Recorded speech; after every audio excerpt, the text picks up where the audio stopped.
Recently, Capcom had put out the character reveal trailer, the gameplay reveal trailer for Alex in Street Fighter 6, and I think it's fair to say that in general everyone was really happy with how Capcom handled Alex. He looks really cool, much cooler than he had ever looked, and everyone was happy until they started reading the blog post with this little line saying that Alex is no longer a charged character. And as you would know it, the internet had exploded. Between folks who are super happy that he's no longer, I can finally play Alex, he's no longer charged, and others who are like, Capcom, why are you killing charged characters? Why are you catering to these crops?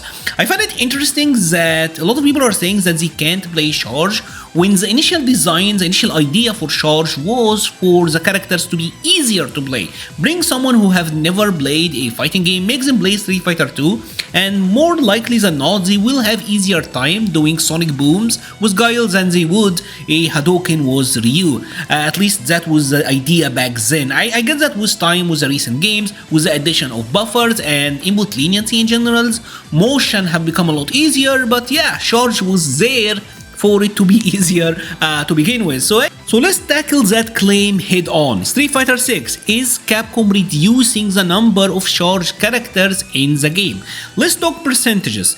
Currently in Street Fighter 6, the game has 30 characters, with 6 of them having charge techniques. Now let's compare it to the start of the modern Street Fighter era, Street Fighter 4. Street Fighter 4 with Ultra Street Fighter 4 ended up with 44 characters total in the base roster. Out of these 44, we had 10 charged characters. Now, I know that this is an overestimation because I have characters like Dudley and Gen in there, and Dudley was mostly a motion character with only a single charge move, and Gen was kind of like a hybrid. But here's the thing, most of the charged characters, even like the dedicated ones like Balrog, like Blanca, like Honda, they always were kind of hybrid because they had tab, they had mash inputs, some had command grab, shoryuken motions, so I think in Street Fighter 4 the only pure 100% charge were Guile and DJ. Now if we carry that same train of thought into Street Fighter 5, we're gonna see that the game ended up with 45 characters total,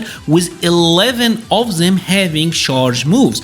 Again, same ratio, I guess we're gonna include Vega because he was added later on, so maybe 12, right? 12 out of 45. That is 26% total. Now if we're comparing that to Street Fighter 6 that got 6 characters out of 30 being charged, we're talking about 20%, so I think more or less we're still in about the same range. So if we're judging it purely by the numbers, I think it's not that fair of a claim, right? I think more or less we're still within the same accepted ratio of charge characters to regular motion characters. Now if I looked at it purely from this angle, it would seem that the claim that charge is being neglected is nonsense. But we have to look at the full picture, and there is a lot to talk about. First of all, it is true that there is a huge number of characters that did have charge moves or were charge based and then got changed in the latter games. For example, Birdie. Remember that dude? Birdie was a charge character in the Alpha series. His headbutt was charged. Street Fighter 5, they made him command. Another long-time charge veteran, Vega, who in Street Fighter 5 was changed to being a totally command character until later on they given him like one charge special. And sticking with Street Fighter 5 for a little bit, even within the game itself, some characters have special moves change input. If you haven't been around during the beta of Street Fighter 5, the first beta, Bison Psycho Inferno. This move was actually a charge move. It was a flash kick charge that was plus on block, and this move got later repurposed into being a fireball motion that is pretty much a combo filler. Another character that got changed drastically was Nikali, where his uppercut, this used to be a flash kick that was later changed to be a DP. So changing characters from having charge specials into motion, that is certainly true, and that extends to even their ultimate abilities, which will change how you play said character. In a game like Street Fighter 4, the charge characters, they still had charge based ultra combos. Chun-Li, for example, her Ultra 1 was like an 80-90% of the screen anti-fireball tool. It was amazing, but it was tied to a charge motion, so if I want to have access to this, chances are I'm gonna be charging a lot more with Chun-Li. And the same for Blanca, the same for Honda, the same for DJ, the same for Vega. This was pretty much everyone. Now move over to Street Fighter V and it is only Guile, a single character out of 45 that have a charge super. That is actually kind of ridiculous. I mean, with Street Fighter 6, we're having it even like a little bit better because now it's Guile and the Honda have joined him who's having like a charge super. Even characters in Street Fighter 5 like Balrog, who was very predominantly still a charge character, have his super being a double fireball motion, and that just change how much you are willing to charge with these set characters. So I know it haven't been like a super cheerful video so far, but hey, I'm trying to help you. I got you not one, but two Emma Frosts to join us for this video. So I think the least you could do is, if you haven't, subscribed already, please subscribe.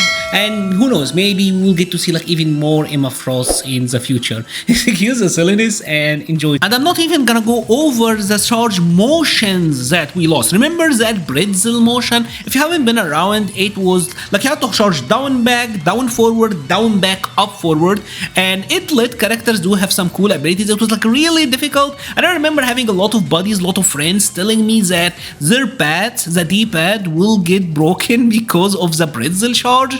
Oh my god, these were the days. But I feel like more than just how you do the special moves and how you do the motions, the charge ideology changed how these characters are designed and how they function.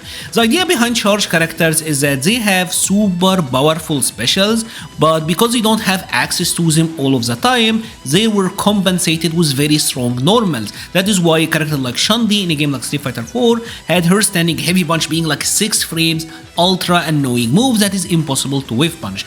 And that ideology still carried over to a game like Street Fighter 5. Case in point, let's compare a character like Karin and Chun-Li. Both of these characters were heavily considered Footsie's character, but Chun-Li would have significantly more range on her pokes while still having access to Fireball. But here's the thing, Karin had insane whiff punishes. She could whiff punish with crouching medium kick and Totenko, and now she's getting massive damage. While if you compare that to Chun-Li with crouching medium kick, she can get like a heavy lightning leg, but that will knock down and she doesn't really get Oki. Or if she wanna do something similar, she would have to spend on an EX move, and she can dump damage the way that Karin can. And the only way for Chun-Li to get a crouching medium kick, whiff punish into knockdown into Oki was by whiff punishing into spinning bird kick. And what is spinning bird kick? It was a charge move. So because Chun-Li had weaker whiff punishes because she had to let go of her movement to charge to get that whiff punish, she had better pokes. And the same with a character like Guile, who was like whiff punishing with a sweep, he had a really good sweep. And here is where I think Street Fighter 6 have kind of diluted the lines between what is the idea behind the charge character and what is not. Right? Because here's the thing, in Street Fighter 6, sure, she can get crouching medium kick into spinning bird kick, but is that gonna happen? No. Chun-Li is gonna crouching medium kick, drive rush, and then get the conversion, and when it comes to combos, charge or command, it pretty much doesn't matter. And the same for a character like Guile. Yes, now he could sweep, and now he have like even like sweep target combos that could let him do more damage, but more likely than not, he's gonna crouching medium punch or standing heavy punch, drive rush, and now he's getting like a high damage combo. And charge characters being able to do that have already kind of diluted the idea of charge characters having like super strong normals at the cost of not being able to have access to their special moves at all time. Pretty much the only time that charge matters in Street Fighter 6 is that characters can't drive rush into a charge special, right? Like M. Bison wouldn't be able to do charge into Scissors if Scissors was like a charge motion, but other than that, it truly does not matter in Street Fighter 6. I actually do think it is possible. I have seen people be able to do Drive Rush Sonic Boom, so I think technically it's still even possible, but the challenge is, the execution challenge is probably too tough for this to be like completely viable. So in conclusion, I do think Capcom is taking away the charge playstyle little bit by little bit. We even have evidence of a character like Aki being initially designed as a charge character, but then Capcom changed it before release.